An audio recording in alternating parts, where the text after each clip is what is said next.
don't know why I clapped. Hi everyone, and welcome to another episode of Trip Around the Multiverse with your host, the man who loves Solo Sokoa, Kyle Charles, and I was actually just going to say that one. I was like, okay. Now I'm scrambling to think of something else. And the lady who dressed with devil horns like Stephanie Vaca, Suai Chung. And today we are going to be talking about, as the WWE kept on telling me yesterday, the second longest PLE show after WrestleMania, Survivor Series. Yeah, when you say that, by the way, which night of WrestleMania? I don't think it's WrestleMania in general, I guess. Oh, well, that's different, isn't it? Because when you combine the two separate nights and put them together, they're obviously going to be longer than... Yeah, I mean, one night. Not lengthwise. I mean, I kept saying, I think, because WrestleMania was their first pay-per-view. You so mean like age-wise, yeah. Gotcha. Yeah. Okay. Yes. Which is strange because you would have thought SummerSlam came before Survivor Series, but hey. That's what I thought, but I remember Survivor Series is 87, SummerSlam's 88, I think. Yeah. Okay. Or 89, one or two. Yeah. It just for some reason SummerSlam comes off as the second most important. Yeah, it does. Yeah, it does, isn't it? Because it's always thought it was like SummerSlam, WrestleMania. No, WrestleMania. Yeah. SummerSlam or Rumble. Actually, no, WrestleMania, Rumble, SummerSlam, and then Survivor Series was kind of like, we don't really care, sort of thing. Show that out. So onto the actual PLE. Oh no! Was there any other notes, or was that? Mass. Oh, and the one other note they had in there was Sonic the Hedgehog 3 advert. Yeah. Which they combined with wrestling. They did that pretty good though. Well. I was like, that's pretty. Yeah. I was surprised. And then I was just waiting for Keanu's voice as Shadow the Hedgehog. I was like, yes, how's that gonna work? And I mean, how's he gonna sound? And they made him sound deeper. Yeah. But he's still chill. So I'm like, how's Shadow gonna? Yeah, because Shadow's gonna be like King Emo. So I want to see how they're gonna sort of get around this. But I'm intrigued. I'll probably see it the day it comes out because I think I'm off work that day anyway. I still gotta watch Sonic 2. Sonic 2 dope. I love that film. All right. Onto Survivor Series 2024 PLE. Yes. With 5 two war games. Yeah, 2 good games. And like games. you said before, realistically speaking, the women's match didn't need to be war games whatsoever. No, could have been. Not to say whatever, men's, women, whatever, right? Yeah. It's just that their story didn't need to lead in the war games, and the Bloodline story had been going on for like 2 years. So the payoff has to kind of be. So it's worked this way up to be a war game style match, right? The women's one, like we said before, and I still hold to this. Like not even the women's, like in general, like you can't have two going forward. They shouldn't have 2 war games. Yeah, war game matches in one night. Like it should be one traditional 5-person elimination tag, and one should be a war game. And in this instance as well, the women's would have, I think, worked better as a Survivor Series match because all these people are separate feuds that don't cross over with each other. They just all have to be facing their opponents. Yeah, and kind of just like by chance, like we can sort of somehow link these together in a way. Yeah. At least all the Bloodline members were mostly on the same show, like 90% of them. Yeah, except for like Bronson and Punk, and Jay. But wait. Well, either way, they're all connected. Yeah, they're all connected. Yeah. Okay. So first match of the night. Rhea Ripley, Bianca Belair, Io Sky, Naomi, and Bayley. But Bayley, who's replacing the injured quote unquote Jade Cargill. Yeah. We'll go into that. Before you even start the match, we'll just say a couple of things about that. Right? Yeah. Versus Nia Jax, Liv Morgan, Raquel Rodriguez, Tiffany Stratton, and Candice LeRae. And I was like surprised that Candice was in this match. I was like, oh. Yeah. And then I was like, she's probably going to be the one eating the pin. Yeah, but I support. I'm a Candice fan. Yeah. Right, but her indie stuff has been. She's got a way better reputation from the indie stuff that she's been doing than here because they don't treat her as good. But to be fair, now they kind of. Oh, dude. I think since now the indie's not there, I think they might do more with Candice. Even that sounds kind of bad. Hopefully, they use her to actually her potential. But anyways, Jade Cargill. flopped on top of the card in the Yamcha pose. Not really though. Not really, but that's what the meme was. Yeah. Hilarious. Have you seen the Jay White meme as well? Well, has he got one of him doing the Yamcha pose as well? Yeah. I ain't seen that. So on Dynamite, Moxley's crew beat him up, right? Yeah. And Maria Schaefer gave him the reverse sleeper hold. But yeah, I saw that bit, but I didn't see that. And then he's on the floor and then different Yamcha pose. And then people were memeing it, putting Jade Cargill on the car, right? And then on the pavement next to her, you got Jay White. Or in a crater. Not in the crater, but just like and then I think they're gonna put Peter Griffin in the family guy pose and Yamcha in there. And you got all these people that just. Anyways, I personally think, right, they probably took Jade Cargill out of here because they're like, Jade Cargill match quality is not the greatest. However, I'm thinking with a multi-man match, she can hide it. So she just needs to do her spots. Yeah. And that's that. I think she can. She doesn't need to carry the match. No. It's not as if she's going to do a 30-minute match by herself, doing whatever. She can come in, power move, get knocked down to the side, whatever, and then come and do some other spots. It's not. So unless, I mean, they say she's injured and say she's not injured, conflicting reports, but... The only thing I can think of is either she is legit injured, who knows, or they're like, okay, because, trying to build her up as like an unstoppable force. It's like, okay, if she's in this match, there's got to be spots where she's vulnerable. Maybe they don't want that side of her to be shown yet. So let's... See, if this was a normal Survivor Series match, I'd probably get why they took her out, because then she doesn't need to eat the pin. Any pin, for elimination. But there's only one person that needs to get pinned here. Yeah, I don't know. It's so weird. A weird kerfuffle. Anyways, so Wargames match where one lady goes, you got the face and heel side, one lady in, and then every 5 minutes, every 3 minutes, isn't it? Yeah. Another face or heel comes in. Yeah, until everyone's in there. The first two are in there for 5 minutes, then after that, every 3 minutes. Yeah. And then after everyone's in, Wargames actually starts, and then you can actually win the match. So even if you pin someone before the time limit is over, the ref didn't count it, as happened a couple of times. Which I'm like, oh, okay, it is instinct, so you can't. Yeah. Anyways, to start off, it's Our Lady Bayley and Nia Jax, and I'm sure you heard it.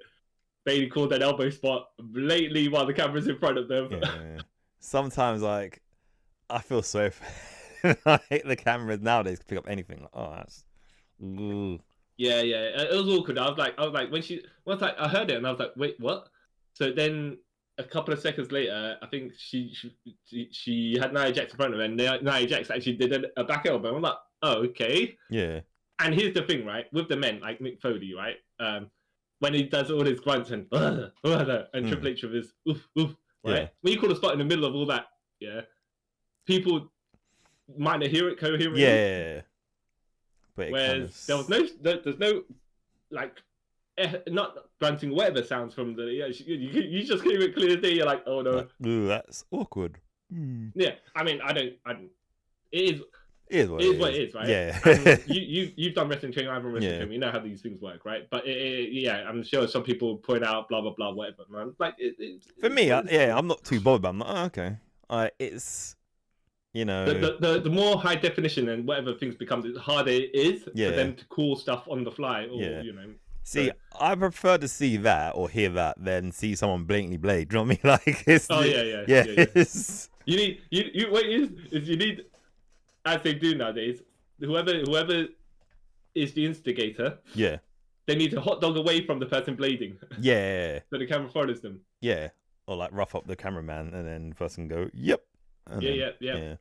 Mm-hmm. Anyways, one of the other spots in this match was that Tiffany Stratton, Liv Morgan and both Nia Jax were laid out in front of Tiffany Stratton, and she pulled out the money bag from the bin that she brought in. Yeah. And then they were like, who's she going to pin? Who's she going to go for? And I was like, hey, yeah. It's a good idea.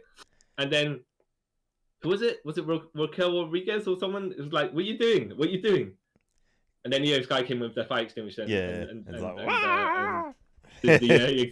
So no one knows what's going on. But I think there was some when Io Sky came in, she attached the bin to herself and climbed up the cage, and I was like, oh no, Yeah, we're gonna see the bin spot again. Yeah. Because I feel for her safety, you know. but this time made it even more crazy because before she just did a crossbody the bin on her, Yeah. but she had to do like a moonsault. Like that's Yeah. I was like, I don't know about that. Yeah. So when someone came and stopped her, I was like, oof. Like, okay. And then while she's doing that, Tiffany Stratton did her swanton, which is like I think. Oh no, yeah, that's later on. That's later on. Not the no. That was later on. That wasn't when I was the okay.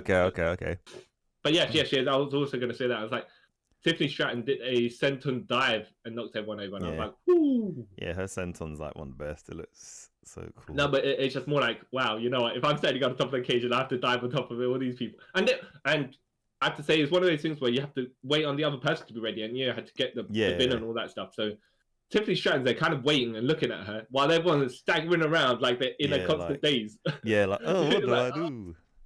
Oh, stun lock, yeah. Exactly. Not to criticize, it was just no. You can't. First of all, their safety. They have to be in the right places, and as long as Io knows where she's going to land, that if she has to take the time to take the whatever, that's fine. Yeah, you know, I'd rather her to have that than miss, and then you need someone in the face or whatever. From that high, you will definitely damage someone. Yeah, that's time off of work sort of injuries. Yeah. I did like as well when when it was Rhea Ripley came out with her face mask, and it's got the I want to say the Halloween horns, but it's not even Halloween, so kind of it's like goat horns or whatever. Yeah. And she was the last for the face team to go in there, right? Yeah. And then somehow the entire heel team was taken out. So Liv Morgan was by herself, about to come in, and Liv Morgan came out very slowly. Then she walked to the back, right? Yeah. And I was like, yes, stay there, because that's what he would do. Just stay in the back and just don't come out for a little bit, right? Yeah. But she came in the back and then basically just came out with a baseball bat. And I was like, oh, come on, you should have milked it a bit more. You should have given like I ain't going to that ring with that lady in there. And then kind of like sneak back in and then... Yeah. And then but she came back with the baseball bat. And then at some point, all the heel team tied up Rhea Ripley. And then she got hit in the stomach twice with the baseball bat, which I was like, okay, fair enough, right? But then after that, she took 5 more hits.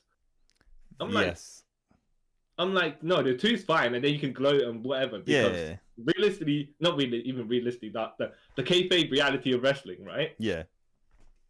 2 baseball bat shots would damage you, and then you can sell your ribs for the rest of whatever, right? Yeah. But if you're taking 5 of them, you probably have a broken rib. Yeah, it's game over. And you probably cannot continue. Yeah. Unless you're someone like Rhea Ripley. No, unless you're like The Undertaker and you got the resurrection from the dead. Like, someone, like, there's a few characters I would like I'm okay with this whole spot, but like I can see like it's a bit weird to add that. Like if it was like Brock Lesnar or someone, like, you know what I mean? I'm like, okay, cool, I can kind of get this. All right, but yeah, seems out of place. Yeah, especially with the end. It's like, okay. Exactly. Yeah. If it was Sting and he hulked up after, you get beat up and then he hulks up, like he does this Sting up, he doesn't hulk up. Okay, fine. If it was Hogan and he's taking his battering and he hulked up, you'd be like, oh, okay, fine. Yeah. If it was John Cena because he decides not to sell stuff sometimes. Yeah. Or like even like it's gonna sound really hypocritical as well. If they did this to Nia Jax and she was fine, you know what I mean? Like because they portray her as a monster, innit? So I think that the difference is as well. Nia Jax got beefier body, so you can be like, it can take more impact. Yeah, she's big, you know. Whereas, okay, you know, back in the day, I know we're straying from the topic. We'll come back a little bit, right? Yeah. Back in the day, you haven't seen Spartacus, right? They're all built and they got abs and all that. Yeah. Stuff, right? But they say actual gladiators were not like that.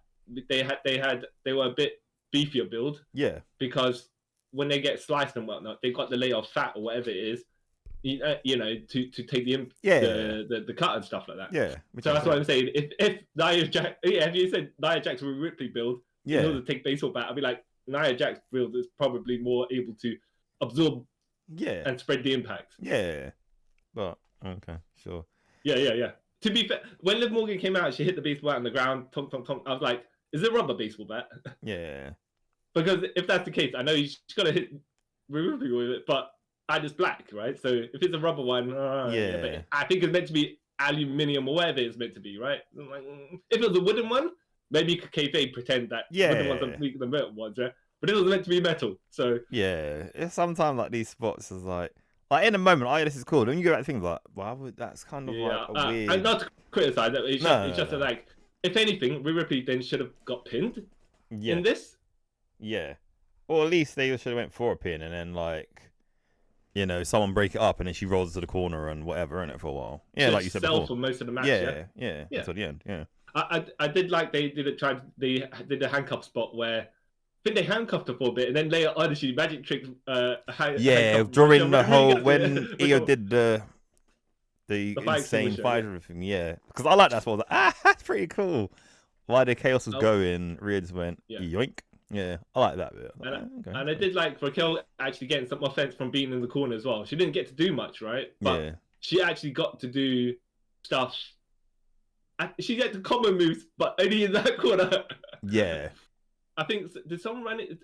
So Liv Morgan slid the chair over to her, and I was like, oh, that's a bit kind of like blatant move out of the chair out of position so you don't land on it. But no, it wasn't. It was Raquel picked up, and I think they used it to do a riptide on it. Not riptide, an oblivion. Yeah. Like, oh, okay. Yeah, that's pretty cool. Yeah. Like, that's okay.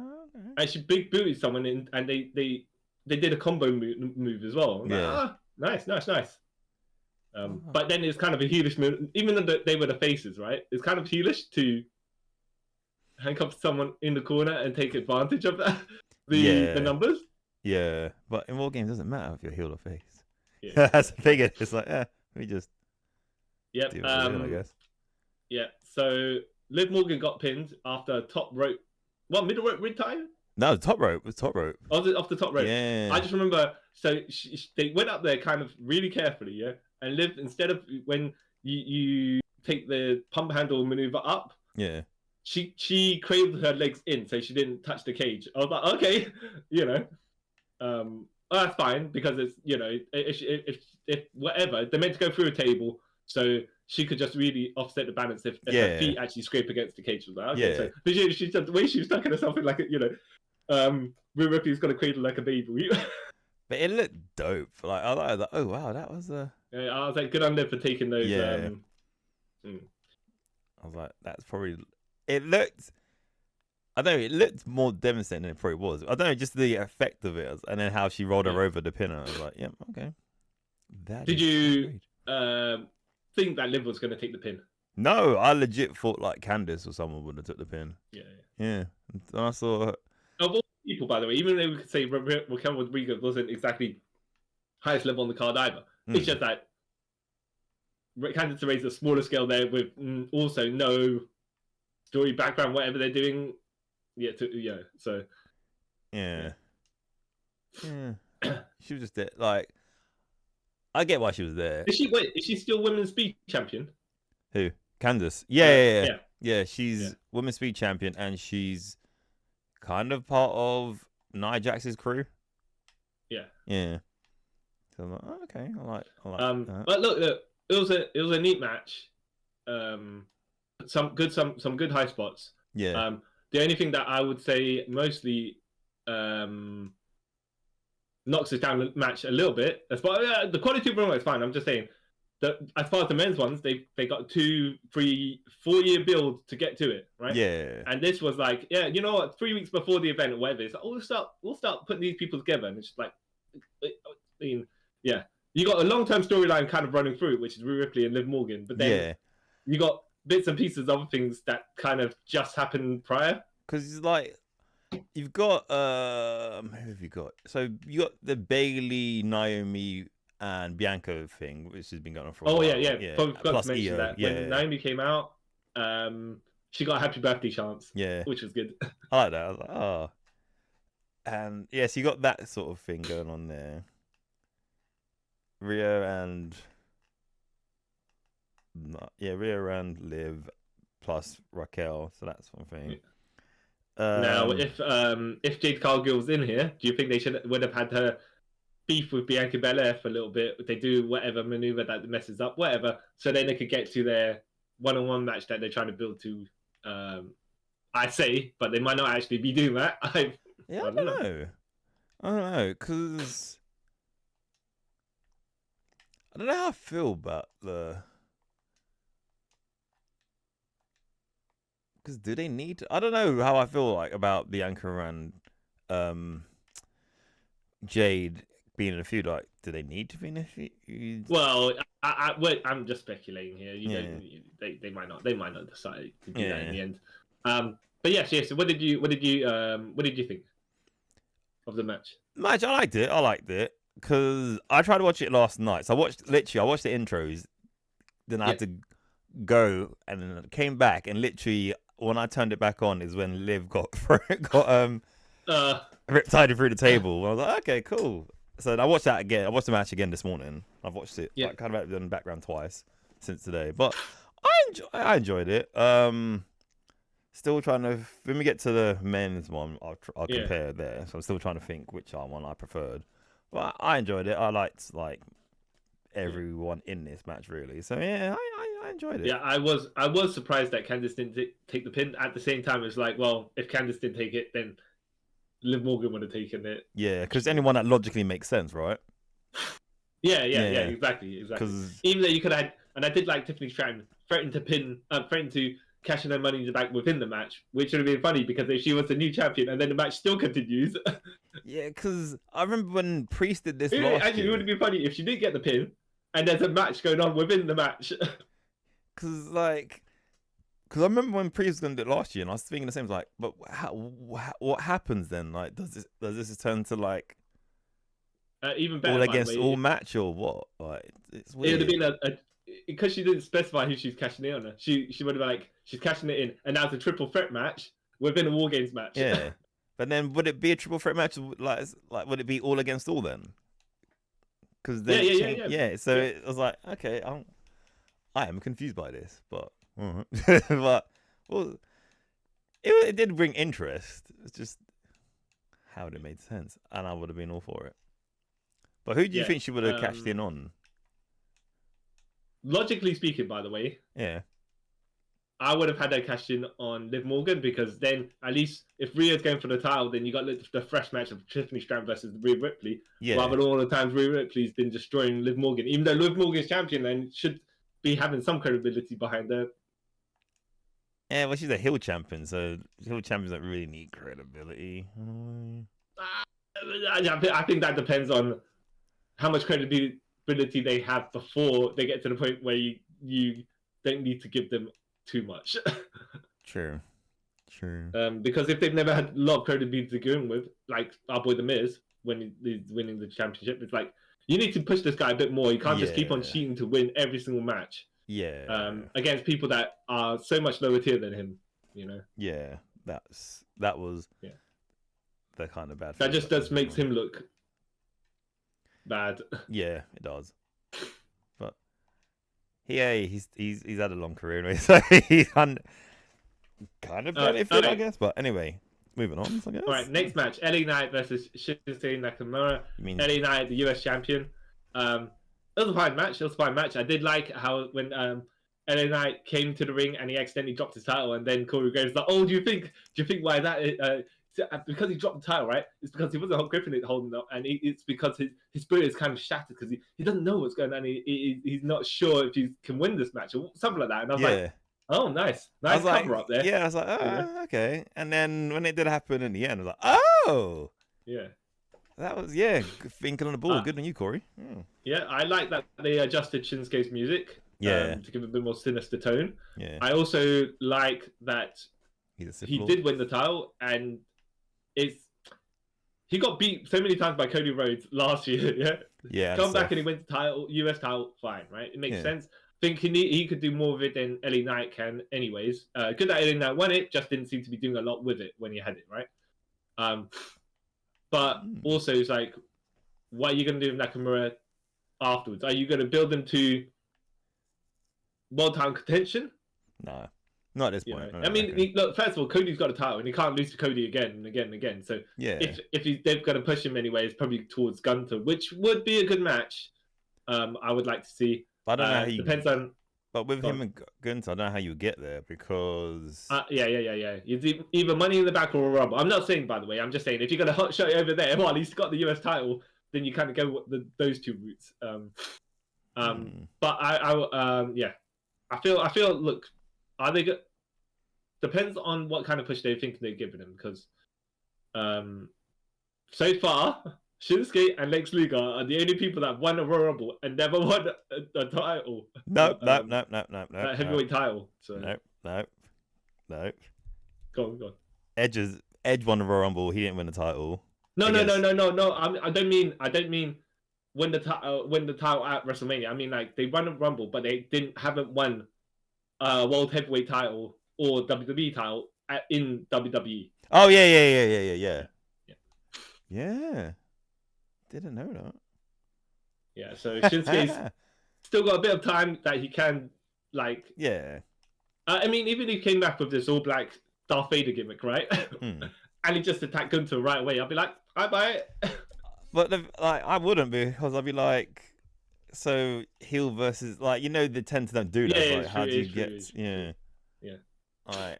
Unless anyways, really turn good in the face. But this match, I liked it because LA Knight pulled out a burning hammer. So I was like, okay, this match already awesome to me, because anyone dropping a burning hammer is awesome.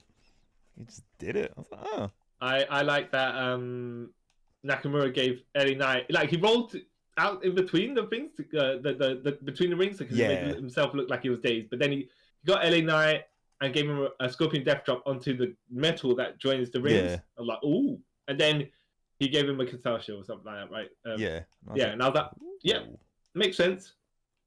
I was like, that's like, I didn't really think, like, Shinsuke was going to win, if I was honest. I thought maybe they'd have another match, and then that's when Shinsuke may win and cheat to win or whatever. But no, he beat LA Knight, like, clean.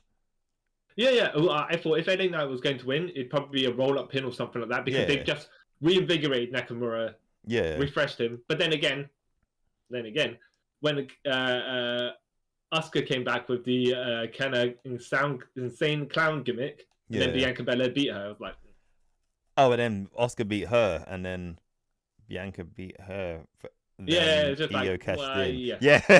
Just realized all that, like, confusing stuff right there. Yeah, that happened. So, look, if they're giving Shinsuke a new push, okay, fine. We'll see where it goes. Because Triple H is actually part. When he was running NXT, he was behind Shinsuke, but then when someone else was running the company, sometimes he pushes kind of. Yeah. It was fine. It was a fine match. It kind of good match. Yeah. Nakamura kind of needed the win more than LA Knight, anyways. Yeah. And like you said, even if Nakamura didn't win, I think he would have been quite protected in the pin, and then win the match. A rematch later on when he never, if they go to Saturday night's main event. Whatever, right? Because, like, I feel it's sort of like, because LA Knight, he's all right. He can lose his match and he'll be fine, because, he'll either be US champion again, or he'll have a brief. But if a heel champion, like world champion, comes, he'll get, like, a title match for that. So I think LA Knight's fine for the next couple of years. Yeah. Because there's people like LA Knight.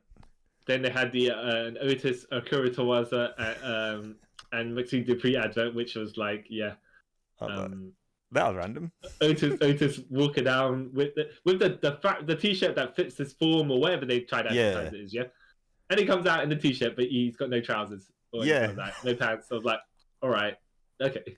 So I'm saying, I was like, where is this going? And that feels like, oh, okay, that's where it's going. Okay, I get it. The punchline did make sense actually for the adverts. Like, I'm criticized down. I was like, okay, fine. Sure. All right, we got there. All right. It wasn't one there. And he didn't care. I was like, all right, okay. Yeah. He's freeballing it. It's all good. Okay. Yeah. Okay, so Braun Breaker, Intercontinental Champion, versus Sheamus versus Ludwig Kaiser. Yes. Triple threat. And I like this match actually. It was solid. It was decently hard hitting. who did I think was going to take the pin? You know, I thought maybe Ludwig Kaiser was same, but no. So that caught me off. I was like, oh, well, okay. Well, just before all of this, so they showed a package where Bron Breakker and Sheamus were having a match. So yeah, and they talk about how Sheamus hasn't won the Intercontinental title, blah blah blah, whatever, right? Yeah. And then I think on the outside, Ludwig Kaiser came in and interrupted the match, and that's why it tended to. That's when they get told that it's now a triple threat match at Survivor Series.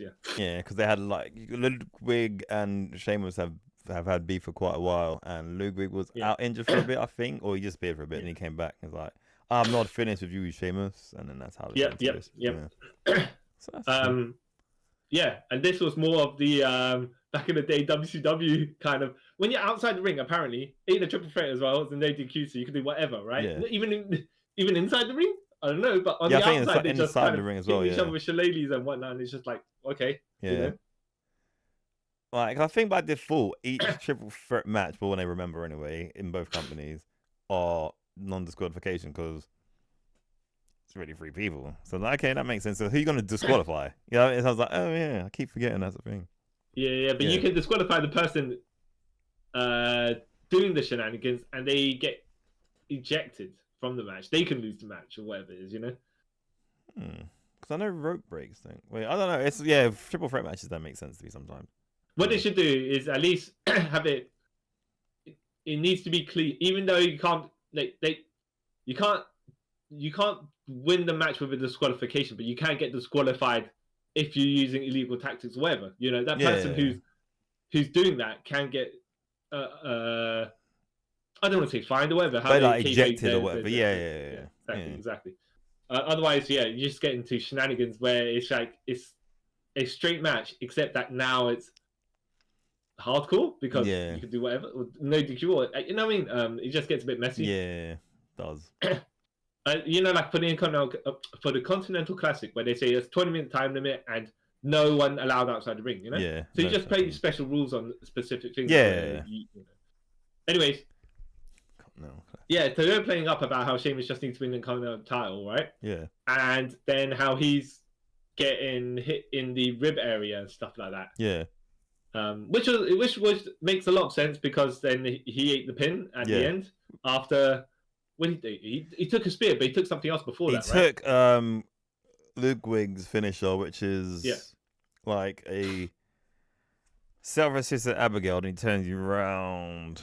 The DDT, like the DDT that what's his name? Jay White. Sonata used to use. Yeah, I think Jay White used to do it. Someone else in. Oh yeah, someone, yeah. Yeah, someone else used to do it. I'm like, oh yeah, that's pretty cool. Yeah. But there was a lot of rib work done on Sheamus. Yeah. And I think he ate a spear before this as well. Yes. Yeah. I think yes. So it didn't make sense for him to take the pin. However, as well, I was like, okay. I suspect he's probably going to win the Intercontinental title at WrestleMania. Yeah, it could. That's what I was thinking. Because they're building towards. They're like, oh, he hasn't won it, and they mentioned it quite a bit. So yeah, he's going to win it at some point. Yeah. Because like I thought, there was moments of like, okay, they might actually do it here. You know, like, oh. Yeah. As like they did. It's just that Bron Breakker just won it like a couple of months ago. Again. It was only a couple of weeks ago, I think. Yeah, like a month or two ago. Yeah. So it was like, is it time for him to lose it again? Nah. Yeah, it can't be like 3-time champion in like year. Yeah, it doesn't make any sense. Exactly. Yeah. Especially since he is quite young, so they could build around him because he's quite a talent actually. Yeah, he did a Frankensteiner here, which did he tilt back a little bit far? I was like, I thought I'll nearly like I think he stood up and he tilted back a little bit further before he actually jumped and did the leg wrap, and I was like, oh, is he gonna drop on his own head? But no, he was fine. He was fine, and then, but that was Frankenstein was dope. And there's something else he did, which is quite athletic. He does lots of things athletic. Yeah. He's quite like the spear he gave Sheamus when he literally the one he gave to Ludwig, where it looks like he literally just came out from nowhere from the sky and just hit him with the spear. Yeah. Oh. Yeah, I think I do like. I think Bron Breakker's got one of the more impactful looking spears. Yeah, he does. Because he runs right through them. I know Bobby Lashley does it where he does it with a full roll. Which him and Luce kind of weird as well at the same time. Yeah, it depends. Like with that one, sometimes it depends. Sometimes it can look cool, and sometimes it looks kind of like, oh. Yeah, it depends on who he's doing it to. I know when Yeah. Rhino does the gore, so when he does the gore, some of these people take the hit and helicopter to the side. Yeah. I'm like, all right. Some people just take it and get run over, as in they take it and then they end up rolling backwards themselves because it's so much. Yeah. I don't think that your boy Edge gives the greatest spears in the world, I have to say. No, I don't. I admit that. And Roman sometimes I like Roman spears. doesn't. Yeah, I think sometimes he gives a good one and sometimes he doesn't. Yeah. Like, there's one, we'll get to the match. There's one who does, I'm like, oh, okay. Then the other one he does, like, hey, that's pretty cool. But yeah. But anyways, and there's too many. Do you think there's too many people with the spear finishers? Yes. Look, first of all, Goldberg has a really good spear, but we know that he don't care about the people he's spearing. Yeah. That looks impactful because it is impactful. Yeah, but it's still, when you think about it now, it's like, oh, dude, that's very unnecessary. Especially when he like speared him, when he like knocked himself out. It's like, oh yeah, how you gonna? So Goldberg, how should I sell your spear? What do you mean sell it? Oh, just take it. This is where we're going. Oh, great. Yeah.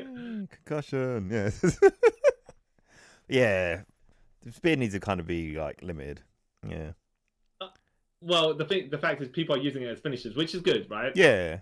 But at the same time, too many, because you don't water it down like. I mean, Goldberg was using that as a secondary maneuver, but sometimes he finished people with it. So yeah, it's mainly like a setup to the jackhammer. Yeah. And to be fair as well, how can he have one of the best looking spears as his secondary move, a signature, right? Yeah. And then people with weaker looking spears use that as finisher. It's like Edge. Yeah. Even though your boy Edge has multiple finishes he could use. Yeah, he does, doesn't he? He has the educator, sorry. The educator, the execution, the downward spiral, which he could resurrect, but I don't think he's gonna pull that one back from the bag. No. What's the which one's the one? So the submission is the educator, right? Yeah. That half. Execution is the backwards kind of sit down. That's Edge-O-Matic. Reverse X Factor. That's Edge-O-Matic. Okay, yeah. Okay. Yeah. And then the DDT. Yeah. Edge. He's good. Yeah, I don't know why he just didn't keep the Gangrel DDT. Yeah, the implant the Impaler DDT. Yeah. I don't know. Would make more sense. Yeah. But yeah, overall, this is a great match. Might be my favorite. Yeah. Good work. Good point. There was elements of the match where some people, one person goes out, one person wrestles. But I think Sheamus was in it most of the time. Yeah, which was funny because I saw someone say this. Like, it's funny that the oldest person in the match was hit the most. Like, that is true. He's probably got like 15 years on each of them. However, the structure of the match, because he was going to take the pin and his ribs were being worked on. It made sense. Made sense, yeah. And he still looks like strong in a way, yeah. Because Sheamus. Yeah. I like Sheamus. Yeah. Make him look strong. We know that. Yeah, make him look strong. Yeah. I'll bring it up a bit. Yeah. This is why I was thinking. He'll probably get a win the Intercontinental at some point. Yeah. Later on, because they kind of have to, because I reckon he's going to retire in the next 2 or 3 years. So they need to give him that as a thank you, because he deserves it. To be fair. Okay. So next match. Gunther, World Heavyweight Champion versus Damian Priest, the bisexual Undertaker, as some people call him.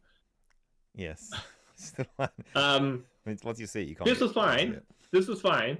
I like how Gunther was working on the arm, and what's funny is when Damian Priest goes to do the Tap of Heaven chokeslam, he's selling the arm that is not the one that's being worked on. Yeah.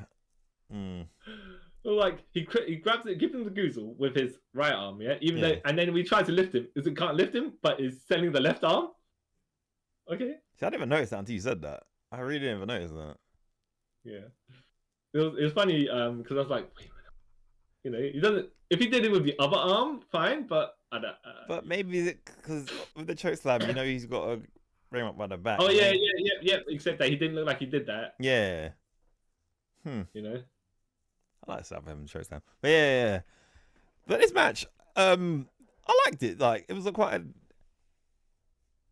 I knew from the get go, Damian Priest ain't winning. It was obvious, right? It's obvious. Yeah.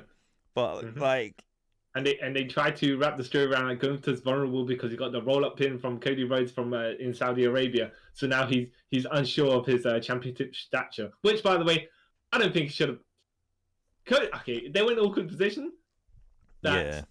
someone like they had the title versus title match in the first championship match, champion match in there, right? If anything, they should have thrown the NXT champion in there to take the pin, because you couldn't really have one of these two to take the pin. Nah, because then you're kind of burying NXT. Yeah, but as far as if you've got these two having the title reign and they kind of, how do you protect either of them with that? Well, you can't. First of all, you wouldn't put yourself in the position where you have to do that. But considering they did, no, they had no choice really. Because if Saudi, the government saying we want this, because obviously we all know that's like dictated by them. Like we want this, so like okay, we have to figure out a way. And then they won't put NXT in there because I doubt anyone there knows what NXT is, as they was asking for. What was his name? Yokozuna to be in there first for a Rumble, and he was dead for like 15 years at that point. And Andre the Giant. Yeah, he was dead for like 30 years at that point. So and the Ultimate Warrior. Yeah, so, but I don't know. Yeah, I know. Gunther can take a loss. It's fine. Even how he did it, as for the actual match itself, I think, like you said, we because we kind of were expecting Gunther to win. Yeah. It knocked a couple of rungs back as far as suspense goes. Yeah. Because because even it's gonna sound really weird. So when Gunther did fight Priest for the title the first time, like when Priest was champion, there was moments like, no, Priest might actually win. Yeah. So there's that bit of like, ooh, if will they, won't they, sort of thing. But then with this match, because it is like, no, Gunther's not winning. They're gonna find a way to still make Priest look strong and good, and they did, which and I kind of like the finish.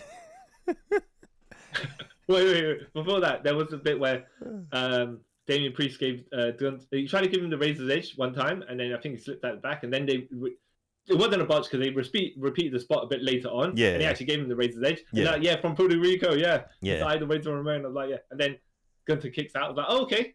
Yeah. Because I thought, they might, because the Razor's Edge is quite a protected move. I'm like, oh, okay. Yeah.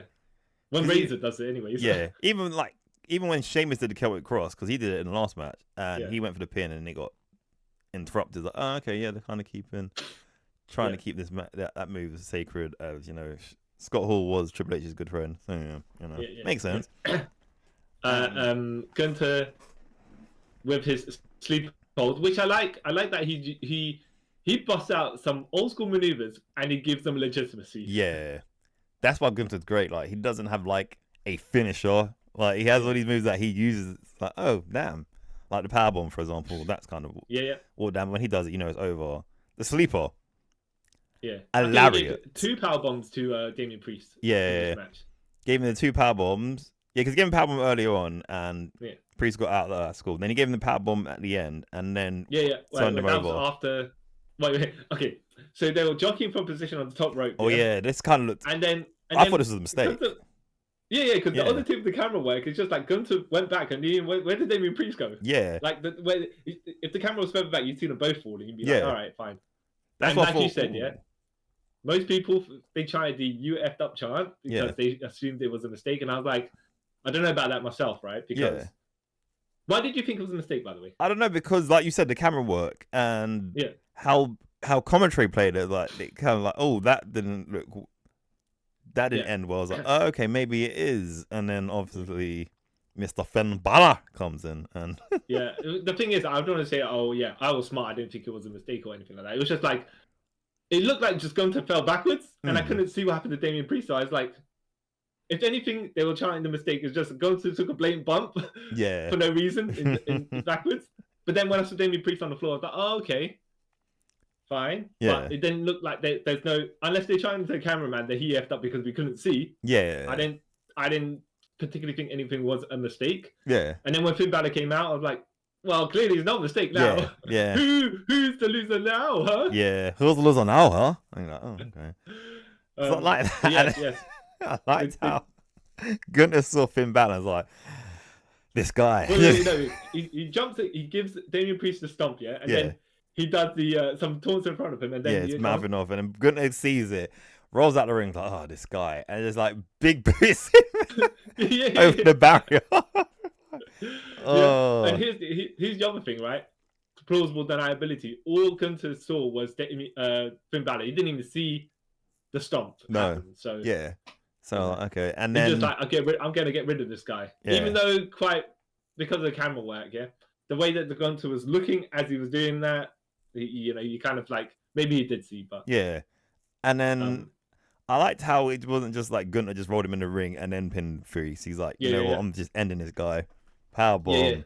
And then that new reverse sort of. Well, he gave him elbows, the Bryan Danielson elbow strikes. And then he caught the elbow and then put him in the sleeper hold, and then Priest. Yeah, which I was like, what do you call that? Yeah, and I was like, I was thinking, because even commentary didn't like say anything. It's like a modification to the sleeper hold. It's like, yeah. You don't know the name. Well, yeah. So it kind of looked like a Cobra Anaconda Vice Cobra Clutch sleeper hold. Yeah, like all three combined together. I was like, oh, okay, this is great. Yeah. So and Damian Priest, he got his arms knocked a couple of times by the ref, and he was just the arms just flopped. And he was like, a referee just called it. They didn't even do the free arm lifting. Just he's like, nah, this dude is like dead. yeah. I would have preferred Gunther just win a street match, but things are going to be the way they're going to be, right? Yeah. Right. Where's this going forward? I don't know. Maybe it'll go to Finn Balor versus Gunther, but maybe it'll be a triple threat match. That's what I was thinking, triple threat. Probably makes the most sense. Yeah. And then Finn Balor will eat the pin because But I don't know. I feel like if they want to actually give this Finn Balor and Damian Priest feud something, right? Yeah. Finn wins the title. Yeah. I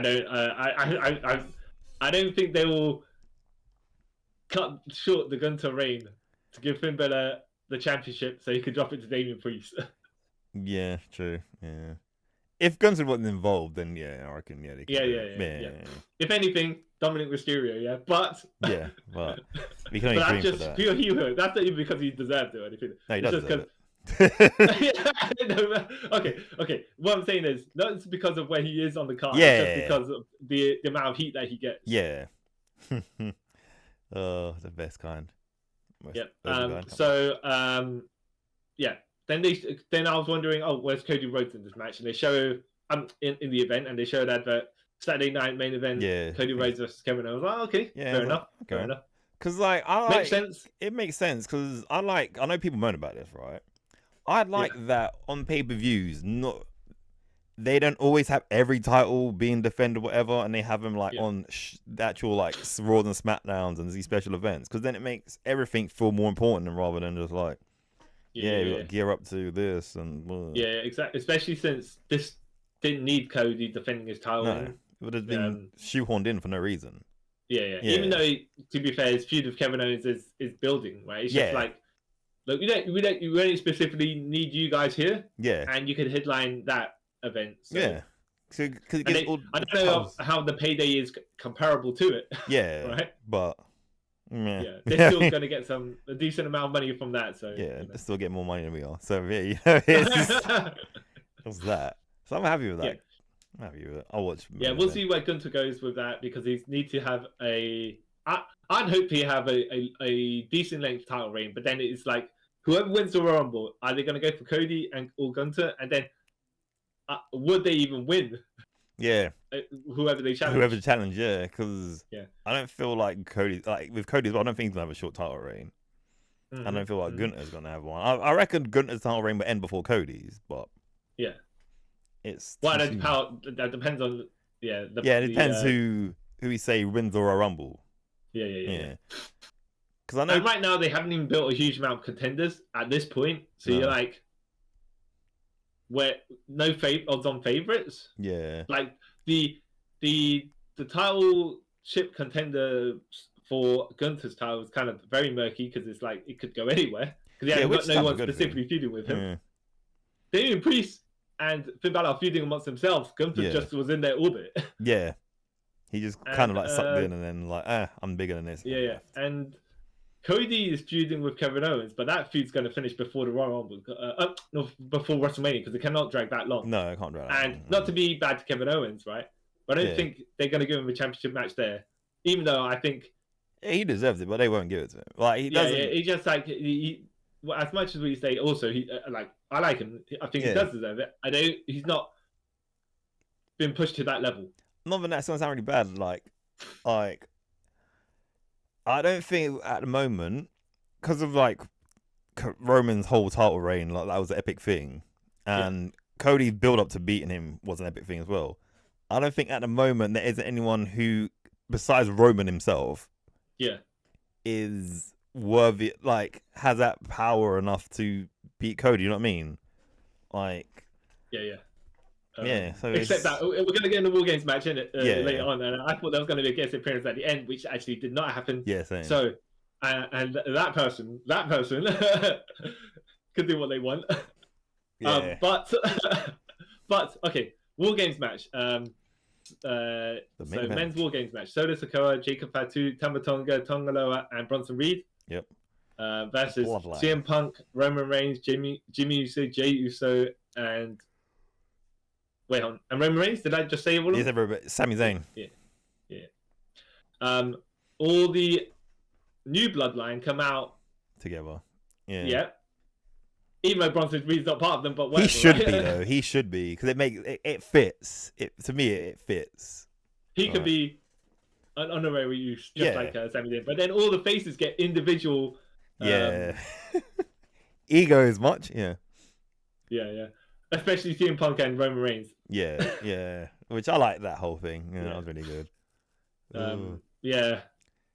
I thought this was a pretty good match. It built towards specific things, but to be fair, it had a very long build towards it. And I know CM Punk was in it because Paul Heyman now owes them a favor, but it was also because of all the back build of make Roman look strong, and that's maybe back in the day when CM Punk was having beef with WWE. Yeah, and now they're wrapping it up somehow in storyline, even as outside kayfabe storyline. Yeah.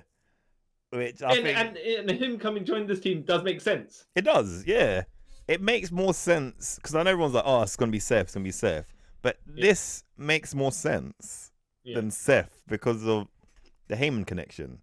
Yeah. And like you said, the whole like kind of outside real life things that happen, like which I think Roman and Punk will have their feud at some point. Because this is kind of building towards it as well. Where who was coming out when all the faces when the face team who was coming out? Someone was coming out. I think Punk was about to come out, and Roman put his arm right in front of him. Oh Sammy. So then Roman put his arm right in front of CM Punk here, and he told Sami Zayn to go. And then Sami was like, okay. And then the very next time that the face team got the bell went, CM Punk just leaning to the side of the cage, just looking disinterested. So Roman's like, all right, fine, I'll step forward, and then Punk shoulders him, and walks past. I'm like, okay. All right, sure, my guy. And then what happened there? I think all the heels for some reason had knocked down all the faces. So CM Punk was like, okay, I'm gonna have to fight all these guys by myself. So he just kind of goes there a bit slowly. He plays to the crowd, looks underneath the ring, gets his toolbox that gets a pop because of of how it scrapped Drew McIntyre's face, and then by the time he hit everyone with the toolbox and everything like that, the buzzer went for the next person to come out. And that's when Solo come out after that. Yeah. And then Solo's like more interested in getting the padlock to lock the cage to make sure Roman Reigns don't come in. I was like, what?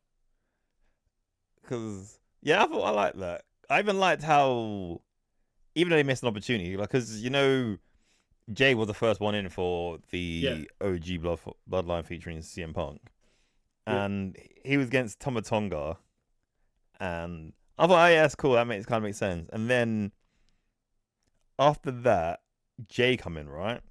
So it was Jimmy. Sorry, so it was Jay, Tonga, then Big Bronson Reed, and then Jimmy. I was like, that's cool, but then like you kind of missed the opportunity to have the Usos versus God, but Yeah. Exactly. Sometimes, I think, like you're saying, they could have had some intertwining things going on between them, because it does look like there'll be a payoff where it'll be that tag team versus that tag team. Yeah. And they should have set it up here. Yeah. And this is one of those things they want to build to, because I don't think for a while the Usos are going to be back together, like, as a tag team. I don't think they might.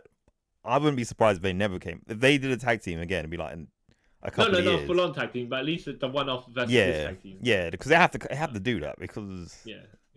They can't call them the GOD, though. They can't call them the Gorillas of Destiny, so we'll see them what they end up calling them. They'll just call them Bloodline, won't they? Yeah. But, so they tie up the cage, and Roman Reigns, he can't do a Mark Henry where he busts the chains and the locks. He climbs up the top, and I'm like, what did you think he was going to do? Yeah. So when Tama Tonga, the only one with a brain apparently, Tama Tonga run over there to try and stop him coming up, right? But then he managed to knock them all down. Yeah, with crossbody. And then he stepped on the top 10 box. I thought, okay. Yeah. I didn't think he was going to dive up the cage. I was like, no, that's too much. But especially with the danger level. Yeah. That could do that. Even though everyone's lined up to catch him, I was like, for him, much safer just drop down to the top 10 buckle. And then I thought, though, so he did a jumping crossbody on all of them. Mm. I was hoping he was going to do a top rope spear, and then he'll pinball everyone else backwards. Not by the power of the impact or anything like, but if you because how they were ready to catch. Yeah. Caught them all within the spear, and would have tumbled them all down anyways. I don't know, because that's kind of awkward landed for him then, because the crossbody. Oh he was landed on his knees. Yeah. He's just kind of like, we will catch him, roll, and he rolls over. It's true. And I did like lots of spots with Mr. Jacob Fatu. He's just like, dude's a beast. And then he's shouting. You know what? At the very beginning, when they're talking about the universities, they come from whatever. And University. And like, I come from. Shh. They didn't mention one. All right. Okay. Whatever. The university. I see. I don't know. I do like his charisma. He's like, I don't know what you're doing, but that's funny. Like, I've known Tama Tonga when he was in New Japan for like 10 years or whatever, and he never had this much charisma as when he's been in WWE for like less than a year. I'm gonna say it's that crackhead energy or something like he's got. Yeah. The tweaker. Like, because New Japan, you seem like I'm like a blank slate. Yeah, that swears a lot, right? Yeah, literally. And in this, he's like, he has like a character. He's the crazy one in a group full of other crazy people. So it's like, Jake Fatu just like, whatever, I come from whatever university. I love you, Solo. I love you, Solo. He does something with the match, and he also says that. Yeah. Right. Okay. And I love when he said it. All the crowd said it with it. Okay, and then it's like giant F you, Solo. Like, oh. Yeah. That's hilarious. So CM Punk and Roman Reigns have their beef. They're going into the match. Yeah. And I think at some point in the other ring, Solo is having a fist fight with Roman, and CM Punk's picking up. Who did he pick up in the GTS? I don't know if it was Bronson or it might be one that might be Tanga Loa. He had someone in the GTS. I don't think Bronson because it was too big, right? Yeah. And they do a spear spot, which kind of for some reason did a stagger rewind. Yeah. So Roman, I don't know exactly what. If it was like Roman speared Punk accidentally straight up and they did it smoothly, it wouldn't be a problem. But it's just like, did Punk not turn around enough? Because Roman, he rebounded off the rope, but then he took a step and he staggered, and Solo stepped to the side already, ready to push it. Yeah. So it's like, what happened there? Yeah, a bit. That's what I'm saying. Like, this was the spear that looked kind of weird. Like, oh, okay. Yeah, maybe Roman thought, okay, so where the position the Punk is in now, if I was to spear him, the guy who he has on his shoulders is going to take an awkward bump. Yeah. So I'll wait for him to do it safely, which is, it's all right. But I was just like, rewind, and I was like, I don't see what happened unless Roman actually slipped, which they tried to say that he did. But then that doesn't make Solo when he stepped out of the way. Because at first I kind of thought, okay, he didn't have enough. There wasn't enough space to do the whole thing. That's why it looked kind of like staggery. And then, like you said, you had to wait for Punk to turn around. But maybe Solo he was waiting for Solo. Maybe it was at an angle. Yeah. And even though Solo sidestepped where it would have been a straight line, yeah, Punk needed to take a step left or right. Yeah, to be in the right position to actually. Yeah. So Roman, I don't think he had he had the visual. Yeah. Like, he would have ran into Solo Yeah. to run through to hit Punk. So maybe that was what it was. Because even that bit, I was like, oh, that's when I thought, okay, the OG Bloodline featuring CM Punk might not actually win because that's the. Because I think that was the whole thing. Though the whole suspension and tension was like, can these two get along? Yeah. They get on with everyone else. Look, Roman already lost at Saudi Arabia. Yeah, is he going to take another pin? Yeah, I don't think so. No, it'll be one of these though, or Sami Zayn. Yeah. Not Punk, no. Punk, no. Unless Roman has a hand in it, not Punk. Yeah. Then they build this match storyline. Yeah. Bronson Reed he put Roman on the table and he climbed the cage and he tried to do a big top rope splash and CM Punk grabbed Roman off the table. Yeah. That was so close though. That looked good as well. That timing on that was but from the camera angle where it was, right? Yeah. That's why it looked close. Yeah. It might if they did an overview, you would have probably seen a lot more of a gap. Yeah. When they did it. I'm just saying. I'm not criticizing. I'm just saying how they did it. Yes, it looked really good. Yeah. I think though, for safety precaution, they probably more a lot more space than what you saw. Yeah, of course, because then that's. Because that timing, they would have been down. Really, really, but like it would have had to be really precise. Yeah. I think this is where Bronson Reed also got an injury because they said he got an ACL injury afterwards. Was it? And at some point, Jey Uso broke his toe. Yeah, doing when he did the Uso splash to off the top rope. You reckon off the top of the cage from it was done off the top of the cage to one of the Tongan brothers. Yeah. And then there's another spot where it looked like Jacob Fatu might have hurt his knee, but apparently didn't.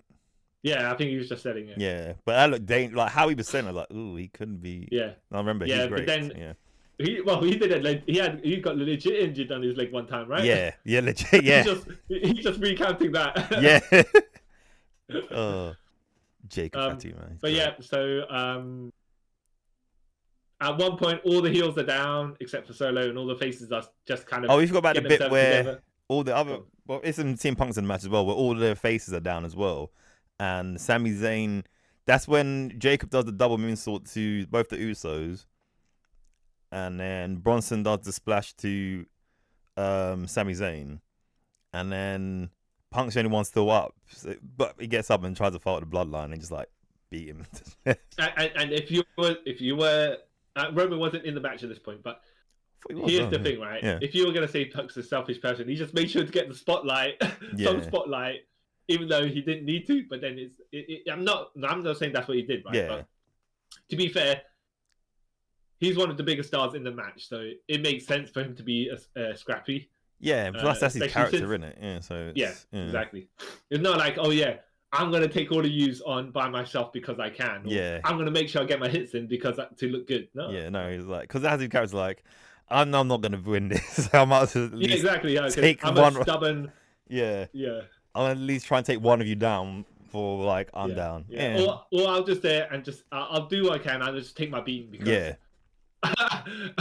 my pride is just too. My Vegeta pride is just too much. My Saiyan pride is too much. Yeah. But speaking of that, when Solo got surrounded by all the faces, and he just took all their finishers. You know what I liked about that bit though, when Roman's standing there and he's like, come on, man, come back to the family, and then Solo thinks back for a minute. He goes, no, but I need to be the tribal chief, and then looks at his farm, knowing that he's gonna die, and then gets super kicked, haluva kicked, GTS, and then GTS, by the way, which I have to say, when he took it, and this is what I thought was smart from Solo actually, Solo. So he took it and he's trying to work out where the ropes were. Yeah. Like when he was rebounding off them because he didn't want to just lean. He didn't want to just say when he feet plant back down from the GTS, just lean backwards if the ropes weren't there because he needs to rebound them off them. Yeah. So he kind of looked back, took the rebound off the ropes, and then he spun around like he was dazed by the GTS. Yeah. I was like, oh yeah, okay. Yeah, that made it look even better. I was like, oh yeah, man. Yeah, because I was like, if he just looked back where the ropes are and then spun forward, you'd be like blatantly looking where the ropes are, right? But here he kind of intertwined it into what he was doing. It's like he got turned kind of dizzy by the GTS, Yeah. which kind of led him to lean in one direction, checking the ropes, right? But Yeah.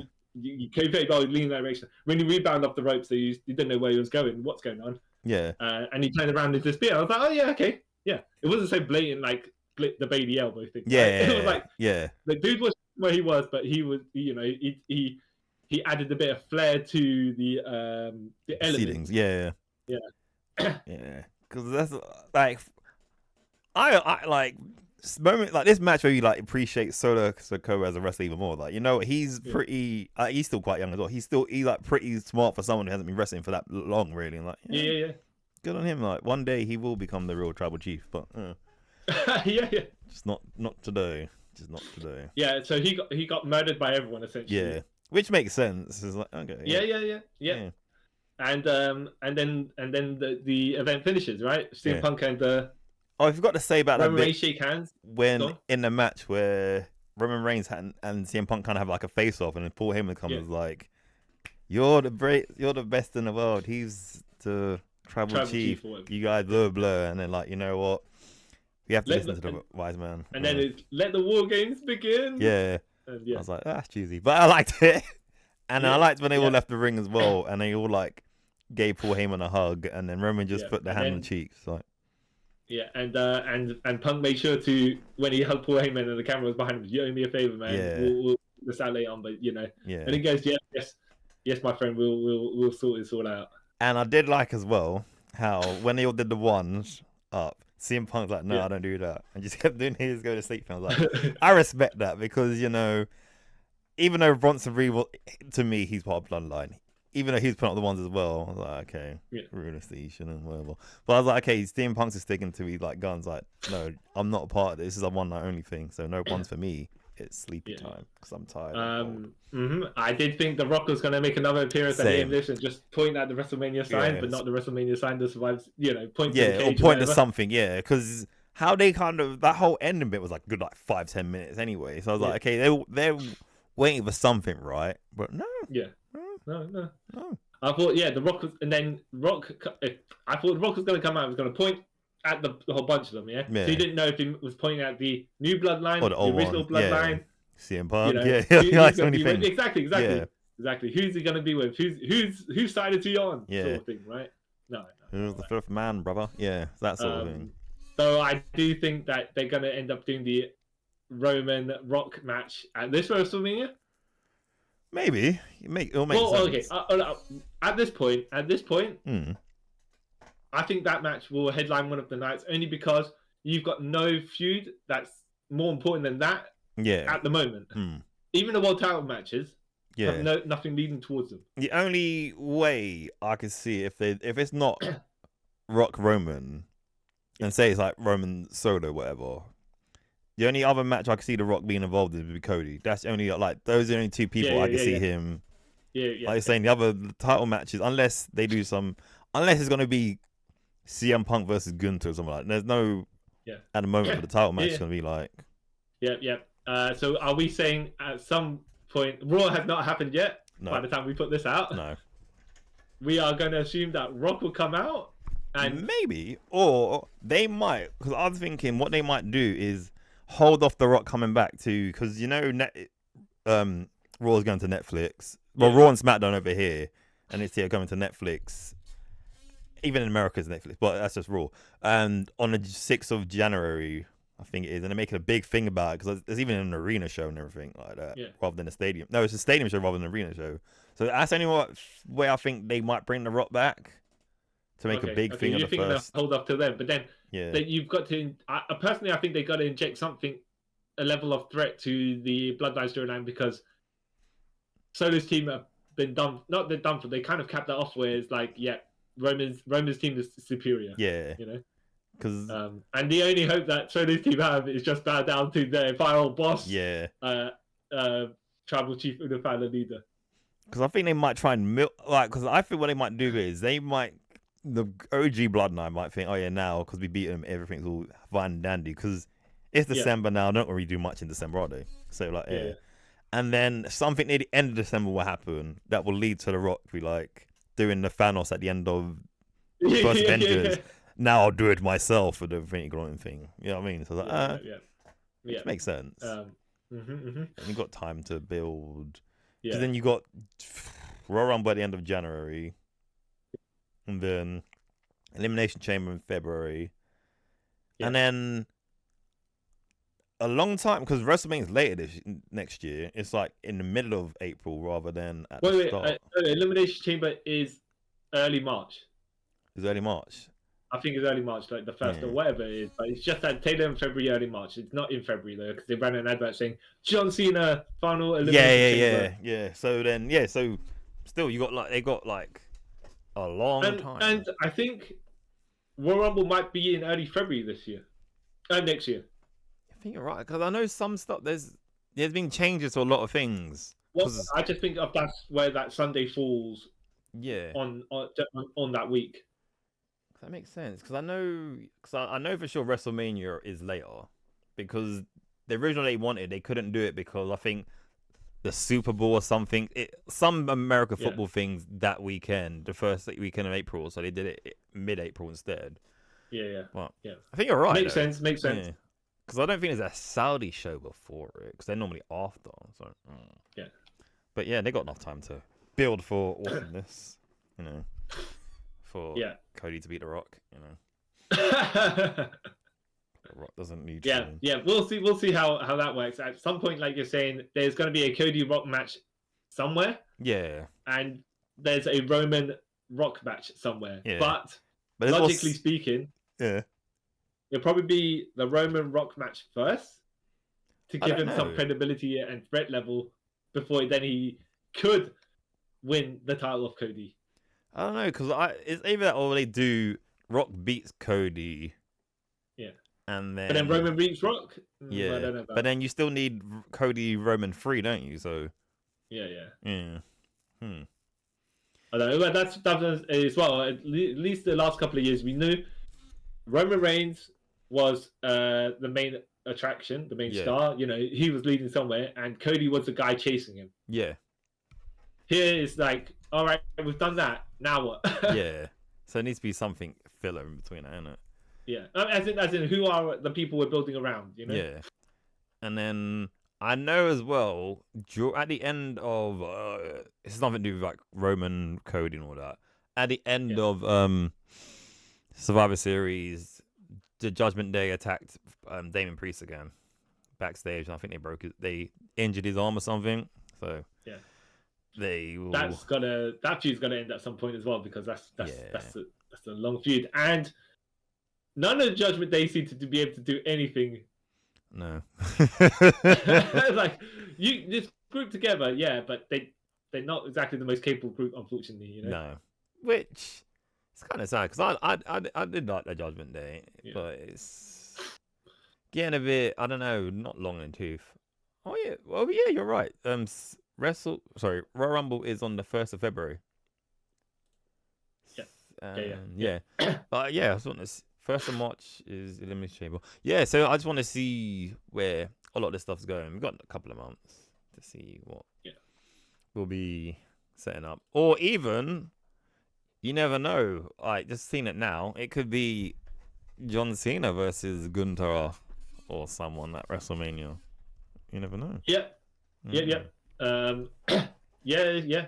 I thought that 2025 was going to be John Cena's last year. Yeah.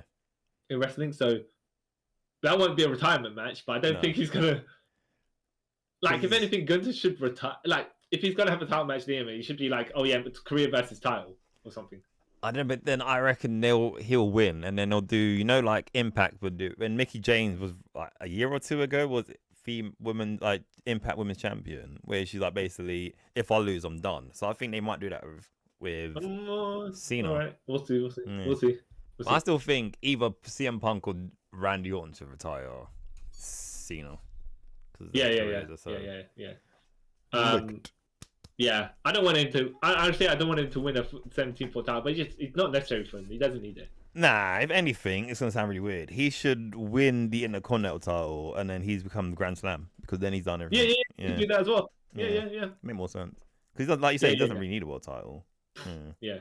And if you're going to be a part-time champion or whatever, Intercontinental title shot is fine. Yeah, exactly. But we'll see. But then it's like, who's going to...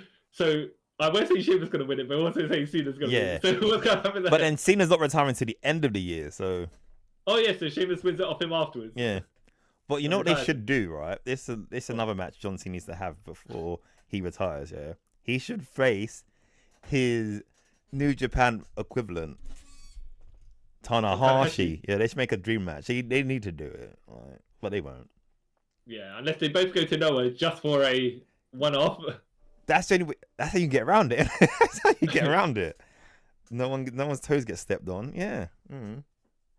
I don't think Tanahashi can go. As much as the John Cena's wrestling shows was, he still can go. Yeah. Because I think he's had large breaks in between it. Yeah, to recover. Tanahashi. Tana's battered himself. Yeah, it's watching him. I remember first seeing him, I think it was like 2012, and then watching him later on, like, oh. Yeah. He's multi-man matches now. Cause, yeah. It's like, oh, you still have the physique, but you're just your body looks like it just hurts. Oh yeah. I was going to say, Ricochet was in a match. Who's he having a match with? Ricochet, yeah. Yeah. But this has got nothing to do with Survivor Series. But I saw Ricochet having a match with someone. Was it recently? Oh, you know what? Yeah. No, I was going to say he was wearing the trousers when it was the Kanushka match. Yeah. And he was wearing, and I assume we were saying that he was having the Shawn Michaels trousers because he's hiding the knee brace or whatever. Yeah, exactly. Yeah. And Tanner doesn't wear no trousers, so he just wears those weird arm sleeves now. I'm like, okay. Yeah. This is yeah. Yeah, just give it up, man. So you can't even hide his knee braces. Samoa Joe wears them long trunks, not trunks, basketball short looking things, right? Yeah. But then his knee braces don't look as like, you know, like the Stone Cold knee braces, but it looks like it's a completely different person. Samoa Joe's one looks like sporty ones rather than like robots. Yeah. If that makes sense. Yeah. Bionic redneck. Yeah. Yeah. Well. Yeah. All right. Yeah. But what do you rate the Survivor Series? Would you say it's okay? Other than the War Games matches, which were good. Both, I would say, as far as effort and wrestling goes, right? Whether the women's match needed it, that's a different matter. Yeah. They were good for what they contained. Yeah. But it seemed like none of those feuds that were in that War Games didn't end anything because those storylines are going to be still going on. Yeah. Like... They weren't storyline enders or anything like that. No. I would say, all right, this is how I'll say it. I would say I prefer this War Games event in general better than last year's, because looking at the card of last year's one, I don't remember anything except for the 2 War Game matches itself. I don't remember anything. So I'm looking, I didn't even know Gunther faced The Miz last year at Survivor Series. You know what I mean, and these the non-War Game matches in this event all 3 of them were really good. So I would say recent memory, this is probably the best Survivor Series I've seen in a while. I'm glad as well they spaced out and just kept even though it was a 3.5 hour plus event. Yeah, they didn't overload the card. No, it didn't feel like it was 3.5 hours either. The pace was really good. So I was like, oh, okay, yeah. And especially because it started at 11 over here rather than 12. So I was like, oh, okay. It was done by 3 o'clock, I think, in the morning. I can't remember. It was done. I was like, oh, okay, I can still go to sleep. So yeah. Yeah, I really enjoyed it. Really enjoyed it. Yeah. Oh, yeah. I mean, as much as I'm going to say sometimes, there's some predictability in these matches. Yeah. Didn't matter. No.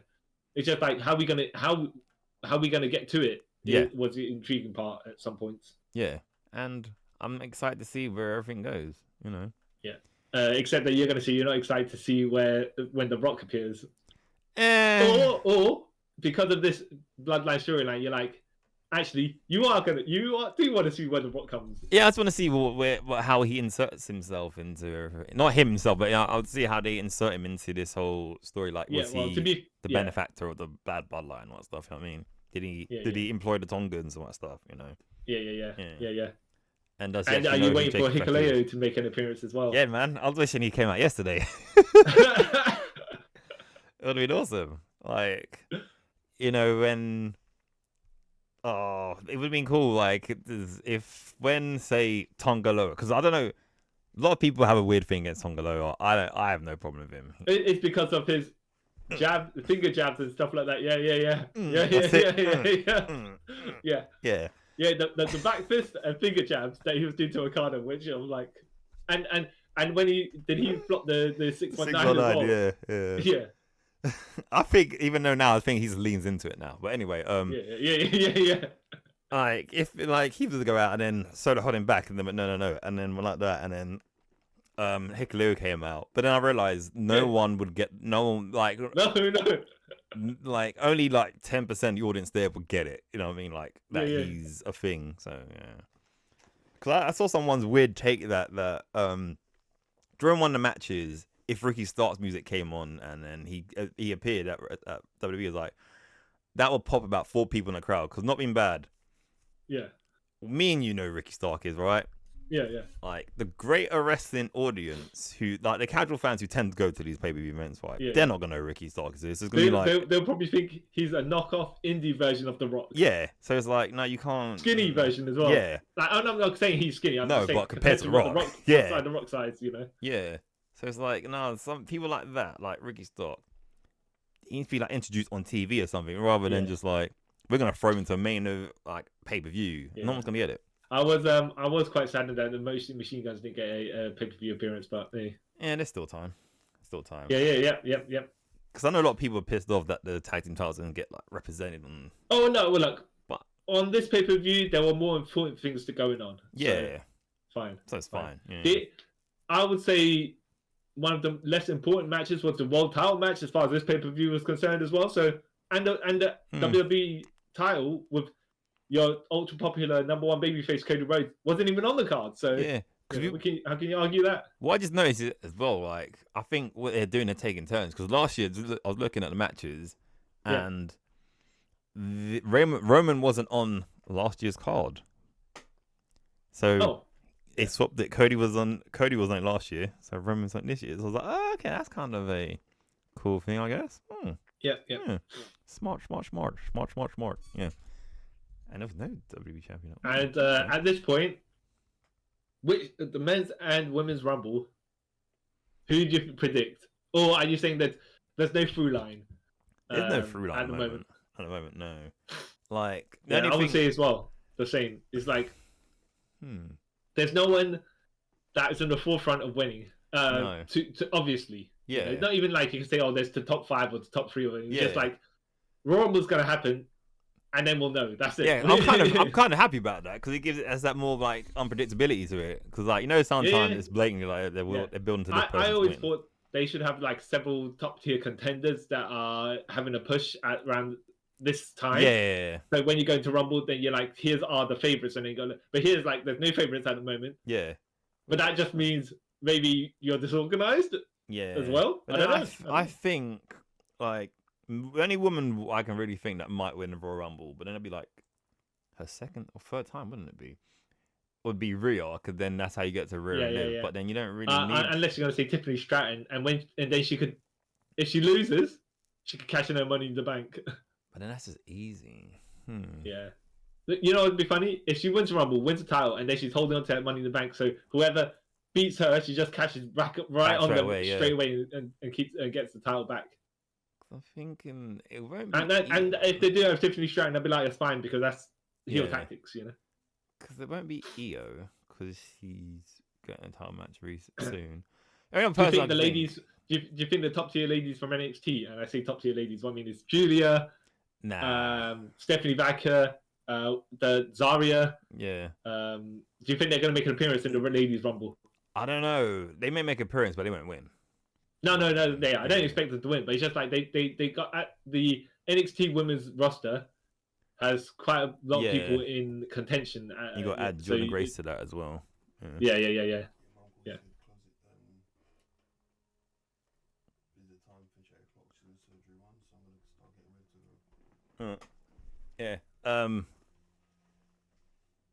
Jordan Grace. Yeah. That's the only person I can think that he might win. Because they're gonna come back soon. Is the greatest female wrestler of the current modern generation. You may know Oscar. her. No. Oh, could be Oscar as well. Right, the second You were gonna one. say Charlotte Flair, but I jumped right in front of you. but you're not wrong there either. So maybe one of them two. Because that's only really at the moment. You know what'd be funny is Yeah. I know Charlotte's not in any of the women's Intercontinental or US title matches. Yeah.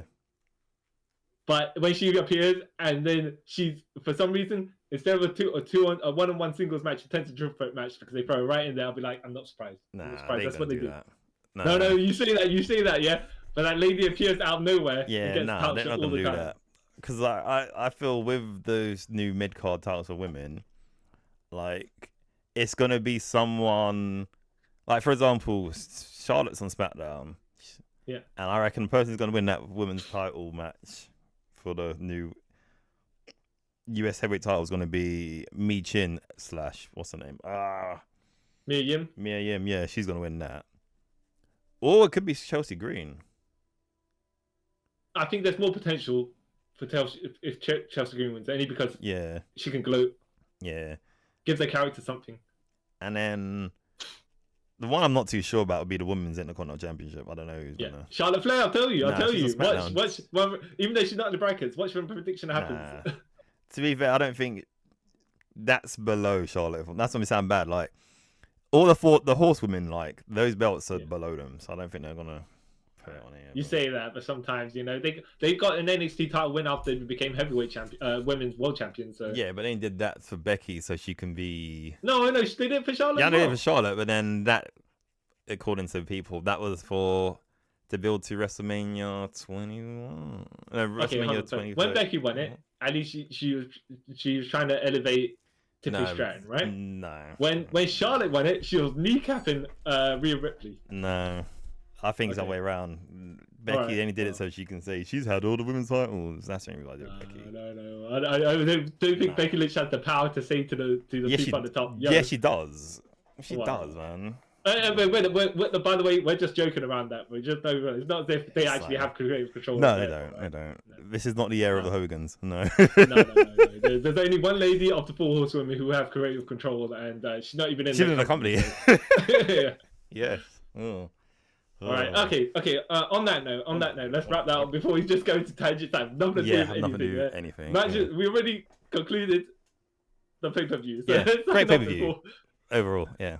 Yeah. I like these 5-card matches, pay-per-views at the moment. And would you have wanted The Rock to make an appearance there, or would you thinking actually it's better that he didn't? I don't know. I think it's kind of, I don't know, because everyone was expecting it didn't happen. I kind of like that.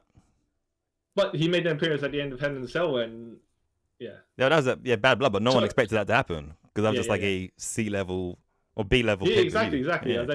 I didn't see why he just be like at the end of the final credits of the movie. There he is, like you said, like that. Yeah. Just be like, I thought it was gonna do like a clip with that, not him at the arena, but it's like him wherever, because I think he's filming a film at the moment, Moana, the live action one. It's like just him, like you said, he opens up the locker and he sees a gun or whatever, and he picks it and goes. No, he sees the Ulafala. No, you think the Ulafala? Yeah. That makes more realistic. A gun. I'll do it myself. Like, oh no, The Rock's gonna kill someone, so that would have been better. But we'll see. Or if it is more because he's Maui, he gets that fish hook thing. Yeah, and he's like, I'll do it myself, and then he starts dancing. He comes into the ring. You know when Okada was coming out that one time, he had the big Buster sword. Yeah. Final boss, Rock comes into the ring. Who off with this big hook? See, that'd been dope. But maybe next. Anyway, we'll sign off before we just start making fun of things for no reason whatsoever.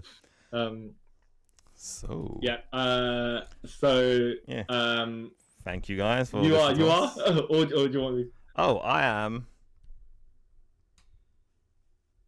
that's it. Yes, I am the guy who is king of the streets, even though you would call me street trash, Kyle Charles. Oh yeah. Actually, I forgot. There's two things you just remembered me. You reminded me of they did do that segment. Yeah. Where they played a little the trailer footage before Gunther versus Damian Priest, right? Yeah. And you just reminded me where Gunther tries to ambush Damian Priest while he's doing some signings, right? Yeah. And then Damian Priest, I think he hits him with an iron bar or whatever it was. Yeah. and Gunther goes down. He goes, yes, you might be king of the ring or whatever. Yeah, in the ring you're a general, but on the street, I'm the king. Yeah. Yeah. That's what he was gonna do. The Vin Diesel. You know, legit. When I heard that, I was like, that sounds like something Vin Diesel would say in one of his films. I thought he was gonna say, and the streets always win or something. I was like, what? The streets always win. I forgot about that. And the other thing is, the other one, right? Yeah. Before I outro myself, but it just popped into my mind again, right? So when Shinsuke Nakamura is cutting his promo, Japanese promo, to LA Knight, and at the end of it, he says something along the lines of, what does he say? You're already finished? Yeah. Right? And he said, Omewa, and I was like, oh, is he going to do it?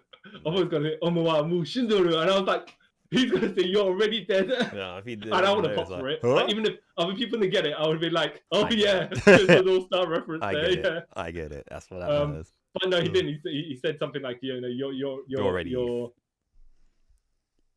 Basically, your reign's already over, something like that. You've already been beaten, or something like that. And I was like, yeah, he had that one. You should have just, you know, should have done it. Yeah. But yes, I'm the Darth Vader inspired Japanese Jedi. CY-chan. Nani? Yeah. And thank you guys for listening. To us. By the way, just before we sign up there, are you a fan of Shinsuke's new look with all his black? Yeah, I like it. Like, I think it's also he's wearing those samurai looking trouser things, but that might be also hiding the braces as well. I'm thinking at this point. I don't know if he could be.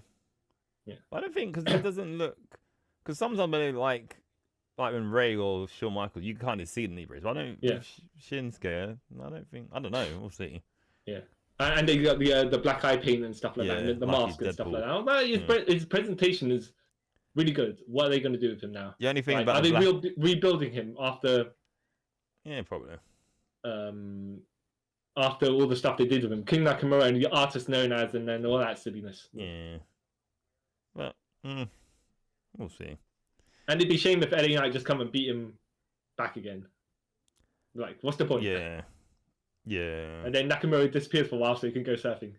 Yeah, that's probably what it is. He's probably off season of surfing. That's why he's here, do something and then come back. But you got to sign off before you just keep dragging it out. Thank you for listening to us review WWE Survivor Series 2024 Preferences Wargames. And let us know what your favorite match of the night was. Where do you think this Damian Priest, Finn Balor stuff's going? Do you think The Rock has anything to do with the new Bloodline? Is Tanga Loa the best wrestler alive? Let us know in the comments down below. And also, don't forget to follow us on Instagram, Twitter, sub to our YouTube channel. That's all above the screen if you're watching on YouTube. If you listen to this in the audio realm, wherever you listen to it, don't forget to give us a 5-star review. And yes. And until next time, guys, I'd like to thank you for all for taking a trip with us around the Multiverse. Bye. Bye.